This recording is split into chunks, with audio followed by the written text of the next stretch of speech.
Welcome to the Connected Performance puppy program, or it can be anything that's kind of a communication system for working on different ways that dogs get rewards.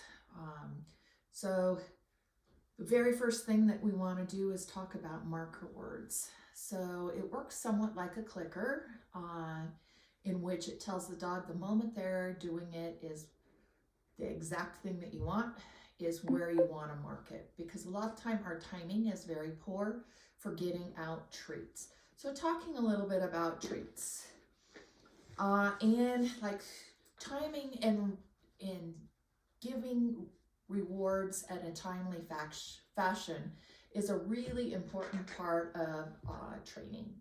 So you don't want to be digging into your pocket. You don't want to be struggling to get that reward. So like, for example, you tell the puppy to sit, they sit, you say yes, your marker word yes, and then it takes you a minute to get it out of your pocket, out of the Ziploc baggie, into the dog. At that point, the dog has gotten out of the sit, has jumped up on you or left or whatever, and they have no idea what the treat is going for. So that's kind of our marker word is a bridger. It means the treat is coming, but you don't want the treat to be coming like an hour later or even a minute later. You want it delivered in a pretty timely fashion in the beginning. So you have to do what I call load your marker word, meaning that they need to understand that yes means a cookie is coming. So you want that anticipation. When you say yes, they go, oh, the cookie, where's the cookie at? So I do it one of two ways. Now, talking a little bit about treats for puppies, or for any dog for that matter, they should be small pieces. They shouldn't be big old chunks. You want them to be able to swallow them and be ready for the next thing. If they're still chewing and chomping on it, it is not a treat that you want to be using for a lot of reps. So you have to think that these guys are growing really rapidly. So we want to balance out their diet, or even an adult dog. You don't want to use a bunch of empty calories. A lot of dog treats are really high in calorie and really high in sugar. So think about what treats you're using and what the dog. So in the puppy, I try to use the majority of them. I use just a variety of kibble, basically. High-end kibble, something that they don't get. So I use Ziwi Peak, the steam dried. It's pretty high. It's like high meat content. I use Open Farm and Badlands, and what are some of the others that make an air dried dog food? They come in, it looks kind of like jerky. These break apart really readily and easily, and you can break them into small pieces.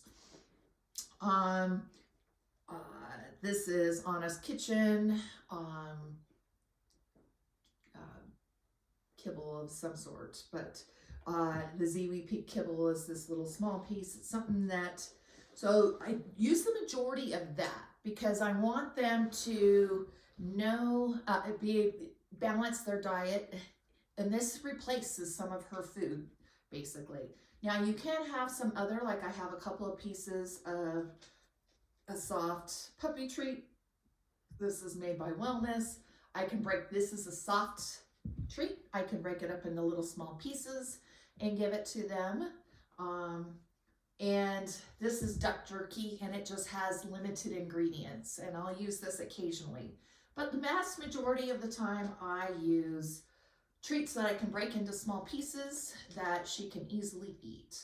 So when I do it, you can have it in a sealed container like this and pull out a handful as you want it, or you can have a treat pouch like this that you can put the treats in, and you can seal it up and put it on your belt loop. You can clip it on your pants, whatever ways that kind of helps the dogs understand that treats come from there. I like to do a variety. I don't want to get them so used to always having this big pouch on, but it is timely. Like I can get it out real quick and deliver it. But a lot of this beginning stage, I take a couple of pieces out because this helps me keep my session short. So I keep a couple pieces out and I have them in my hands, and then when that in my other hand, because I'm sitting here, we're doing seated stuff. We're not moving around, not asking a bunch of behaviors. So I can put 10 pieces of kibble or treats in my hand, and when those treats are gone, they're gone. And that means that session is over with. So it kind of makes you not overtrain, which is a thing that you can do really quickly on puppies.